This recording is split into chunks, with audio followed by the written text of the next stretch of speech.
नमस्कार मित्रांनो, या चॅनलवर तुमचं सर्वांचं स्वागत आहे. कथेला जास्तीत जास्त लाईक करा, शेअर करा आणि चॅनलला सबस्क्राईब करा. चला तर मग कथेला सुरुवात करूयात. माझे नाव श्यामल, वय वर्षे 28. लग्न होऊन नुकतीच 2 वर्षे झाली होती. दिसायला मी बऱ्यापैकी सुबक, मध्यम बांध्याची आणि रंगाने उजळ होती. माझी स्वप्न फार मोठी नव्हती. एक साधं सुखी कुटुंब आणि नवऱ्याचा सहवास एवढीच काय ती माझी अपेक्षा होती. माझे पती नितीन एका मोठ्या मल्टीनॅशनल कंपनीत प्रोजेक्ट मॅनेजर होते. त्यांचं पद जितकं मोठं होतं तितकं त्यांच्यावर कामाची जबाबदारी जास्त होती. काम, मीटिंग्स, प्रेझेंटेशन आणि कॉर्पोरेट पार्ट्या यातच त्यांचा अख्खा दिवस जायचा. आठवड्यातून 3-4 दिवस तर ते बिझनेस ट्रिपच्या नावाखाली नेहमी शहराबाहेर असायचे. एका पॉश सोसायटीतल्या आमच्या मोठ्या 3 BHK फ्लॅटमध्ये मी दिवसभर अगदी एकटीच असायचे. घरात पैसा, आराम, सुखसोयी सगळं काही होतं, पण ज्याला आपण आपुलकीचा 4 शब्दांचा संवाद म्हणतो तो माझ्या नशिबात खूप कमी होता. एकदा नितीन 5 दिवसाच्या मोठ्या टूरवर दिल्लीला गेले होते. निघताना त्यांनी नेहमीप्रमाणे माझ्या कपाळावर एक कोरडं चुंबन घेतलं होतं आणि बाय श्यामल, स्वतःची काळजी घे म्हणून ते निघून गेले. त्यांच्या जाण्यानंतर घरात जो शांतता पसरली ती मनाला पोखरून काढणारी होती. तो दिवस सोमवारचा होता. बाहेर धो-धो पाऊस पडत होता आणि घरातल्या एकांतामुळे माझं मन आणखीच उदास झालं होतं. मी कसाबसा वेळ घालवण्यासाठी TV लावला, पण कशातच मन लागत नव्हतं. सकाळी साधारण 9च्या सुमारास मी चहा गाळण्यासाठी किचनमध्ये गेले. पाय ठेवताच मला जाणवलं की माझं पाऊल पाण्यात बुडालं आहे. मी दचकन खाली पाहिलं तर काय, अख्खा किचनचा फरशीवर पाणीच पाणी पसरलं होतं. सिंकच्या खालचा मुख्य पाईप अचानक कुठेतरी फुटला होता आणि तिथून पाण्याचा मोठा कारंजा उडत होता. मला काय करावं ते सुचेनासं झालं. नितीन घरी असते तर त्यांनी लगेच कोणाला तरी फोन केला असता, पण इथे मला सगळं निस्तरावं लागणार होतं. मी धावतच बेडरूममध्ये गेले, फोन उचलला आणि आमच्या सोसायटीच्या व्हॉट्सअप ग्रुपवर प्लंबरचा नंबर शोधू लागले. सुदैवाने एका शेजाऱ्याने ग्रुपवर टाकलेला राहुलचा नंबर, असा नंबर मला सापडला. मी कसलाही विचार न करता लगेच त्या नंबरला कॉल केला. हॅलो, राहुल बोलतोय का? सांगा मॅडम, काय काम होतं? पलीकडून एक अत्यंत नम्र आणि तरुण आवाज आला. हो राहुल, मी बी विंग फ्लॅट नंबर 402 मधून श्यामल बोलते. माझ्या किचनमधला सिंकचा पाईप अचानक फुटलाय आणि पूर्ण घरात पाणी पसरलंय. प्लीज तुम्ही लवकर येऊ शकाल का? मी काहीसा घाबरलेल्या आवाजात विचारलं. हो मॅडम, काळजी करू नका, मी अगदी जवळच एका दुसऱ्या सोसायटीत आहे. तिथलं काम आटपून पुढच्या अर्ध्या तासात तुमच्या घरी पोहोचतो, त्याने मला धीर देत म्हटलं. त्याच्या त्या आश्वासक आवाजाने माझ्या मनावरचा ताण थोडा कमी झाला. मी फोन ठेवला आणि किचनमधलं पाणी वायपरने बाहेर काढण्याचा अयशस्वी प्रयत्न करू लागले. पाणी इतक्या वेगाने वाहत होते की माझे हात थकून गेले. शेवटी मी हार मानली आणि एका खुर्चीवर बसून त्याची वाट पाहू लागले. त्या शांत रिकाम्या घरात फक्त पाण्याचा टपटप असा आवाज येत होता.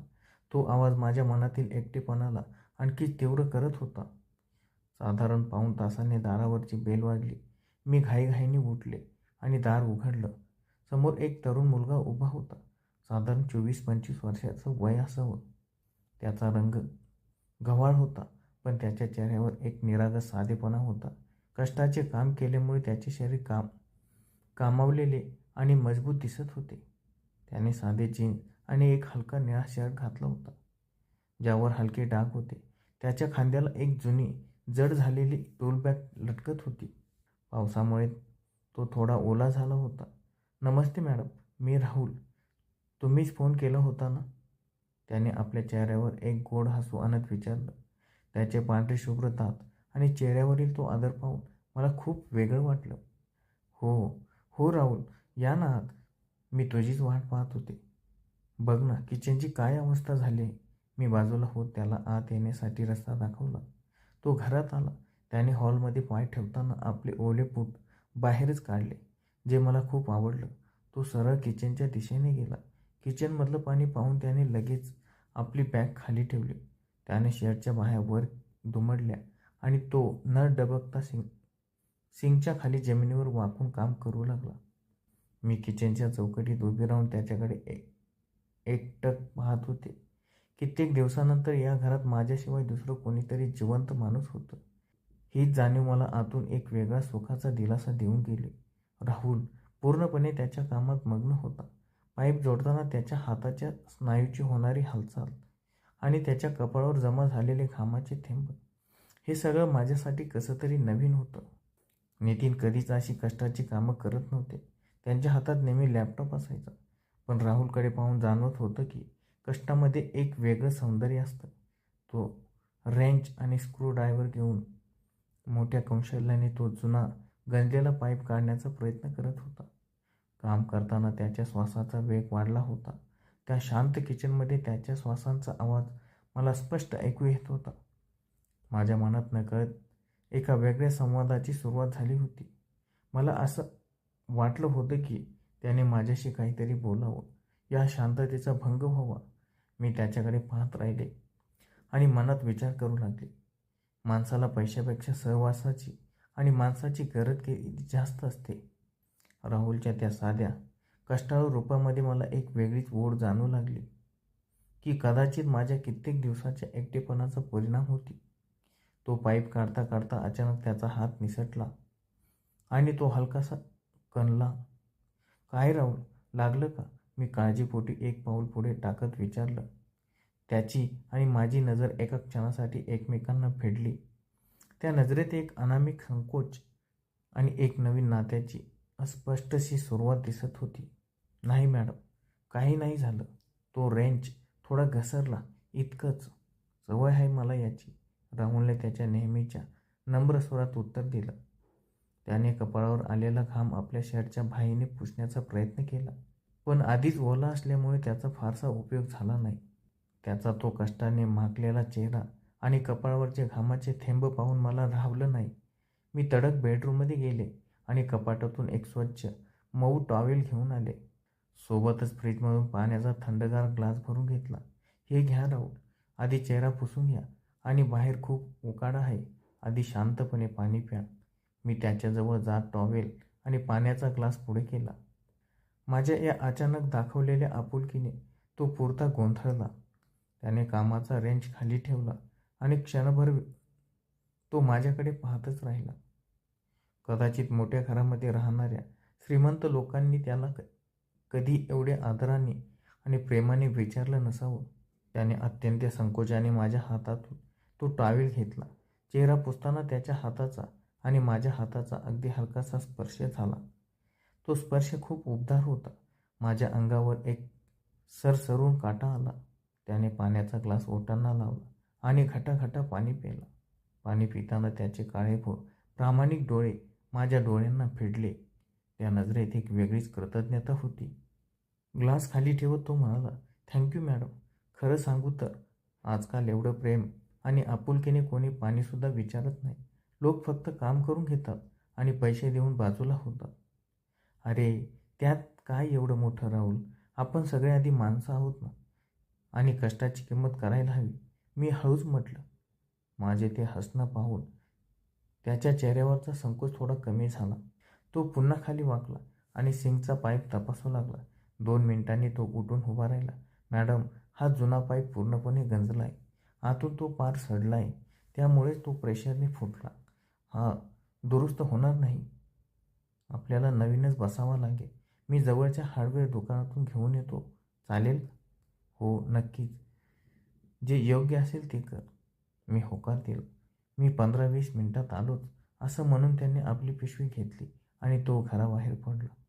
राहुल बाहेर गेल्यानंतर अचानक तो मोठा फ्लॅट मला पुन्हा एकदा खायला उठला. त्या 20 मिनिटात माझं मन सारखं मुख्य दाराकडे लागून राहिलं होतं. तो कधी येतोय आणि कधी या शांत घरात पुन्हा कोणाचा तरी आवाज येतोय, असं मला झालं होतं. मला स्वतःचीच नवल वाटत होते. ज्या माणसाला मी एका तासापूर्वी ओळखतही नव्हते, त्याच्या येण्याची मी इतकी आतुरतेने वाट का पाहत होते. पण माणसाचं मन असंच असतं. जेव्हा ते खूप दिवस उपाशी असतं ना, तेव्हा त्याला आपुलकीचा एक छोटासा कणही अमृतासारखा वाटतो. नक्की 20 मिनिटात दारावरची बेल वाजली. मी धावतच जाऊन दार उघडलं. समोर राहुल उभा होता. त्याच्या हातात एक पांढरा शुभ्र प्लास्टिक नवीन पाईप होता. तो आत आला आणि पुन्हा आपल्या कामाला लागला. यावेळेस मी किचनच्या चौकटीत उभी न राहता थेट किचन ओट्याला टेकून त्याच्या अगदी जवळ उभी राहिले. मला त्याच्याशी बोलायचं होतं, त्याचा आवाज ऐकायचा होता. राहुल, खूप वर्षापासून हेच काम करतोस का रे? मी थोडं हक्काने म्हणत विचारलं. माझ्या या अनौपचारिक आवाजाने तो सुखावला. तो म्हणाला, हो मॅडम, माझे वडील पण हेच काम करायचे. त्यांच्या अचानक जाण्यानंतर घरातली सगळी जबाबदारी माझ्यावर आली. गावी म्हातारी आई आणि एक लहान बहीण आहे. बहीण आता कॉलेजला जाते. तिचा शिक्षणाचा खर्च आणि घर खर्च भागवण्यासाठी मी शहरात आलो आणि हे काम सुरू केलं. त्याच्या आवाजातील तो प्रामाणिकपणा आणि जबाबदारीची जाणीव ऐकून मला त्याचा मनापासून आदर वाटला. कुठे माझे पती नितीन होते, जे फक्त कॉर्पोरेट जगातील नफा तोटा, शेअर्स आणि मोठ्या गाड्यांच्या गोष्टी करायचे. त्यांच्या बोलण्यात कधीच हा मातीचा आणि नात्यांचा ओलावा नसायचा. आणि कुठे हा राहुल होता, जो कुटुंबाच्या सुखासाठी स्वतःचा घाम गाळत होता. खूप छान वाटलं राहुल तुझं बोलणं ऐकून. तू खूप समजूतदार आहेस, मी त्याच्याकडे पाहत कौतुकाने म्हणाले. माझ्या या शब्दाने राहुलचे गाल हलकेच लाल झाले. त्याने मान खाली घातली आणि नवीन पाईप फिक्स करू लागला. पाईप बसवताना त्याची पाठ माझ्या बाजूला होती. कष्टाने कमावलेले त्याची रुंद खांदे आणि पाठीवर चमकणारे घामाचे थेंब मला त्याच्या त्या पुरुषी सौंदर्याची एक अनामिक ओढ जाणू लागली. तो संवाद, तो एकांत आणि आमच्या दोघांमधील ती नकळत वाढणारी जवळीक आता एका वेगळ्याच वळणावर जात होती. माझ्या मनात एक सुप्त इच्छा जागी झाली होती. हा वेळ इथेच थांबावा आणि या माणसाचा सहवास मला असाच मिळत राहावा.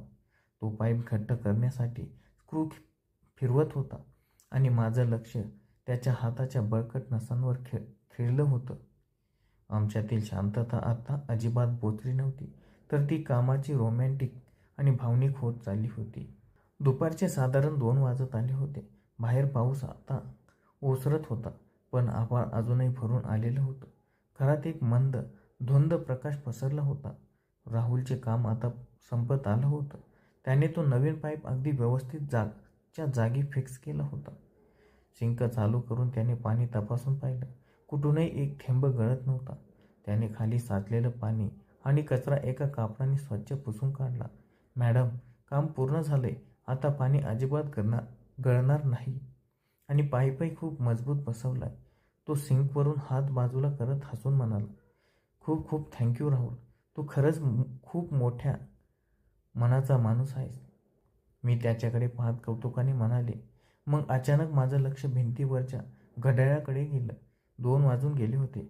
अरे राहुल, 2 वाजलेस. जेवलास का तू?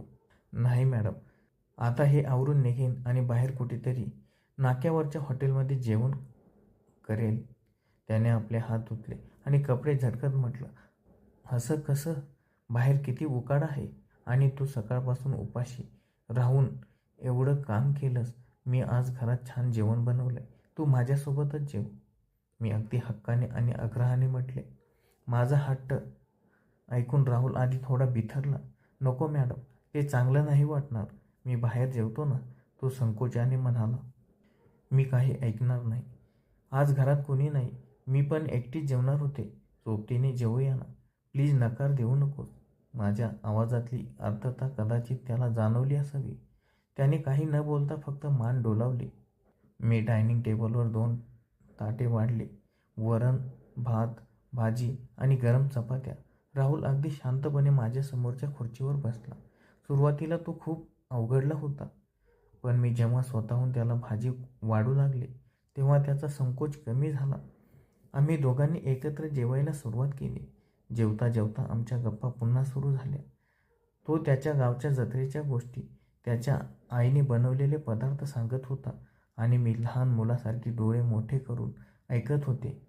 नितीनसोबत जेवताना नेहमी बिझनेस कॉल किंवा लॅपटॉप चालू असायचा, पण आज राहुलसोबत जेवताना प्रत्येक घास सुखाचा वाटत होता. जेवता जेवता पाण्याची बॉटल घेण्यासाठी आम्ही दोघांनी एकाच वेळी हात पुढे केला आणि त्याचा हात माझ्या हातावर स्थिरावला. तो स्पर्श अपघाती होता, पण त्याचा परिणाम मात्र खूप मोठा होता. जणू आमच्या दोघांच्या शरीरातून एक विजेचा करंट पास झाला. मी दचकून त्याच्याकडे पाहिलं. त्याने हात मागे न घेता माझ्या डोळ्यात पाहिलं. त्या क्षणी डायनिंग रूममधली सगळी हवा जणू थांबली होती. त्याच्या हाताची ती ऊब आणि माझ्या मनातील कित्येक दिवसाची भूक एकमेकांना भेटली होती. माझ्या अंगावर काटा आला होता आणि हृदयाचे ठोके वेगाने वाढले होते. जेवण संपल्यावर तो हात धुवायला गेला. मी ताट उचलून किचनमध्ये आले. मन खूप अशांत होतं, पण ती अशांतता एका गोड सुखाची होती. मी बेसिनमध्ये भांडी ठेवत होते. तेवढ्यात मला मागे कोणाची तरी सावली जाणवली. मी वळून पाहिलं तर राहुल किचनच्या चौकटीत उभा होता. त्याची टूल बॅग त्याच्या खांद्याला लटकलेली होती. मॅडम, मी निघतो आता. सगळं काम व्यवस्थित झालंय. त्याचा आवाज आता नेहमीसारखा नव्हता. तो खूप जड आणि हळवा होता. मी तिथेच थांबले. माझ्या हातातले पाण्याचे भांडे मी बाजूला ठेवले. आमच्या दोघांमध्ये फक्त 2 पावलाचे अंतर होते. आम्ही दोघेही एकमेकांकडे पाहत होतो, पण कोणाचेच तोंडातून शब्द फुटत नव्हता. ती शांतता खूप काही बोलून जात होती. 2 वर्षाच्या लग्नात जे सुख, जो आनंद, जी भावनिक जवळीक मला मिळाली नव्हती, ती मला या साध्या मुलाच्या सहवासात जाणवत होती. माझ्या एकटेपणा मला ओरडून सांगत होता की या माणसाला जाऊ देऊ नकोस. मी एक पाऊल पुढे टाकलं.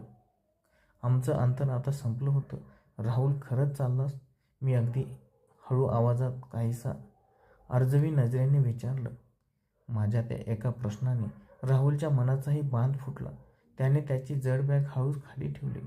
त्याच्या डोळ्यात आता फक्त आदर नव्हता, तर माझ्याबद्दल अपार ओढ होती. प्रेम दिसत होतं. त्याने हळूच आपला हात पुढे केला. त्याचे कष्टाळू, खडबडीत पण उबदार बोटे माझ्या गालावर टेकवली. माझ्या चेहऱ्यावर आलेली केसांची बट त्याने अलगद कानामागे सरकवली. तो स्पर्श इतका रेशमी होता की माझे डोळे नकळत मिटले गेले. पुढच्या क्षणी राहुलने मला हळूच आपल्या बळकट मिठीत ओढले. मीही कसलाही विचार न करता माझा चेहरा त्याच्या रुंद छातीवर लपवला. त्याच्या छातीचे वाढलेले ठोके मला स्पष्ट ऐकू येत होते. ही मिठी कोणतीही शारीरिक मर्यादा ओलांडणारी नव्हती, तर ती 2 एकाकी मनाची एकमेकांना दिलेली भावनिक साथ होती. कित्येक महिन्यापासून ज्या प्रेमासाठी आणि मायेच्या स्पर्शासाठी मी आसुसलेले होते, ते मला राहुलच्या या उबदार मिठीत मिळाले होते. त्या शांत दुपारमध्ये बंद दाराच्या आड आम्ही दोघे एकमेकांच्या मिठीत काही क्षण शांत उभे राहिलो. तो एक अत्यंत रोमॅन्टिक आणि भावनिक क्षण होता, जो आमच्या आयुष्यात एक सुंदर आठवण बनून राहणार होता. त्या धुंद आणि शांत दुपारमध्ये आम्ही दोघे किती वेळ एकमेकांच्या मिठीत होतो याचं भान आम्हा दोघांनाही नव्हतं. राहुलच्या छातीची धडधड आता थोडी शांत झाली होती, पण त्याच्या हाताची पकड अजूनही माझ्या पाठीवर तशीच घट्ट होती. कित्येक दिवसानंतर माझ्या मानावरचा तो एकटेपणाचा जड पाषाण वितळताना मला जाणवत होता. त्याच्या शरीराचा तो उबदार नैसर्गिक सुवास माझ्या श्वासात भरून राहिला होता. 2 वर्षाच्या माझ्या सुरक्षित, पॉश आणि श्रीमंत चौकटीतल्या आयुष्यापेक्षा या कष्टाळू मुलाच्या मिठीतली ती साधी आणि प्रामाणिक माया मला खूप जास्त श्रीमंत करून गेली होती. काही वेळाने आम्ही दोघे हळूहळू भानावर आलो. बाहेर अचानक गाडीच्या हॉर्नचा आवाज झाला आणि त्या आवाजाने आमची ती भावनिक गुंग तुटली. राहुलने अत्यंत हळुवारपणे स्वतःला माझ्यापासून दूर केलं. त्याचे गाल संकोचाने आणि काहीशा भीतीने लाल झाले होते. तो खाली बघू लागला. कदाचित त्याला वाटलं होतं की त्याने एका मोठ्या घरच्या मालकिनीसोबत कोणती मर्यादा तर ओलांडली नाही ना. मॅडम, मला माफ करा. माझ्याकडून खूप मोठी चूक झाली. मला असं वागायला नव्हतं पाहिजे. मी फक्त एक साधा कामगार आहे, तो अडखळत अपराधी भावनेने म्हणाला. त्याची नजर जमिनीकडे खेळली होती. मी एक पाऊल पुढे टाकलं आणि माझा हात त्याच्या उबदार हातावर ठेवला. त्याने दचकून माझ्याकडे पाहिलं. मी त्याच्या डोळ्यात पाहिलं, जिथे भीती आणि आदर एकत्र दिसत होते. नाही राहुल, स्वतःला कधीच अपराधी मानू नकोस आणि माफी तर अजिबात मागू नकोस, मी अत्यंत हळूवार आणि शांत आवाजात म्हटलं. आज कित्येक महिन्यानंतर, किंबहुना कित्येक वर्षानंतर मला असं वाटतंय की मी एक जिवंत माणूस आहे. पैशाच्या आणि सुखाच्या या मोठ्या वाड्यात मी फक्त एक शोभेची बाहुली बनून राहिले होते. तुम्हाला जो आनंद, जो सहवास आणि जो भावनिक आदर दिलास ना, तो माझ्यासाठी जगातील कोणत्याही सुखापेक्षा खूप मोठा आहे. यात तुझी काही चूक नाही. जे काही घडलं ते आपल्या दोघांच्या मनाची एक खरीखुरी साथ होती. माझे हे शब्द ऐकल्यानंतर राहुलच्या चेहऱ्यावरची भीती ओसरली. त्याच्या डोळ्यात एक वेगळी कृतज्ञता आणि चमक दिसून आली. त्याने माझ्या हाताला एक हलकासा आश्वासक दाब दिला. ते एका स्पर्शात मी तुम्हाला समजून घेऊ शकलो. हा भाव लपलेला होता. त्याने वाकून जमिनीवर ठेवलेली आपली जुनी टूल बॅग उचलली आणि ती खांद्याला अडकवली. मी हॉलमध्ये आले आणि कपाटून त्याचे कष्टाचे पैसे काढले. पाईपचे आणि त्याच्या मजुरीचे मिळून जे काही पैसे झाले होते त्यापेक्षा थोडे जास्त पैसे मी त्याच्या हातावर ठेवले. राहुलने पैशाकडे पाहिले आणि तो नकारार्थी मान डोलू लागला. नाही मॅडम, हे जास्त आहेत. माझे पैसे इतके होत नाहीत. मला फक्त माझ्या कामाचेच पैसे हवेत. हे तुझ्या कामाचे पैसे नाहीत राव. ही एका मैत्रिणीने तुला दिलेली छोटीशी भेट आहे. तुझ्या गावात राहणाऱ्या आई आणि बहिणीसाठी माझ्याकडून काहीतरी गोड घेऊन जा. मी हसून म्हटलं. माझा तो हट्ट पाहून त्याने जास्त वाद घातला नाही. त्याने ते पैसे आपल्या खिशात ठेवले. तो मुख्य दाराकडे निघाला. त्याने दारावरचे हँडल धरलं आणि तो अचानक थांबला. त्याने मागे वळून माझ्याकडे पाहिलं. मी निघतो आता श्यामल मॅडम. पुन्हा कधी घरात काही अडचण आली, कोणतीही कामं निघाली तर या राहुलला हक्काने फोन करा. मी नक्कीच येईन. त्याच्या बोलण्यात आता एक वेगळाच हक्क आणि आपुलकी होती. नक्कीच राहुल, मी तुला नक्कीच फोन करेन. मी मनातल्या सगळ्या भावना चेहऱ्यावर आणत हसून म्हटलं. तो दरवाजातून बाहेर पडला. जिना उतरताना त्याचा पायावरचा आवाज हळूहळू कमी होत गेला. मी मुख्य दरवाजा बंद केला आणि पाठीशी टेकून उभी राहिली. घरात पुन्हा एकदा शांतता पसरली होती. पण यावेळेस ती शांतता बोचरी किंवा खायला उठणारी नव्हती. त्या शांततेत राहुलच्या गप्पांची सूर, त्याच्या मिठीतली ऊब अजूनही रेंगाळत होती. मी किचनमध्ये गेले. सिंककडे पाहिलं. तिथून आता पाण्याचा एक थेंबही गळत नव्हता. राहुलने माझं किचन तर दुरुस्त केलं होतं, पण त्यासोबतच माझ्या मनाचा जो कोपरा कित्येक दिवसापासून सुकलेला होता तिथे प्रेमाने आणि आपुलकीचे काही थेंब नक्कीच शिंपडले होते. 2 दिवसांनी माझे पती नितीन दिल्लीहून परत आले. ते नेहमीप्रमाणे घरात आले. त्यांनी त्यांची बॅग ठेवली आणि लॅपटॉप उघडून बसले. त्यांनी मला विचारलं, श्यामल, मी नसताना घरात सगळं ठीक होतं ना? मी त्यांच्याकडे पाहिलं, हसले आणि शांतपणे म्हणाले, हो, सगळं अगदी ठीक होतं. किचनचा पाईप खराब झाला होता, तो दुरुस्त करून घेतला. नितीन पुन्हा आपल्या लॅपटॉपच्या स्क्रीनमध्ये हरवून गेले. त्यांना कधीच समजणार नव्हतं की त्या 2 तासात माझ्या आयुष्यात काय बदलून गेलं होतं.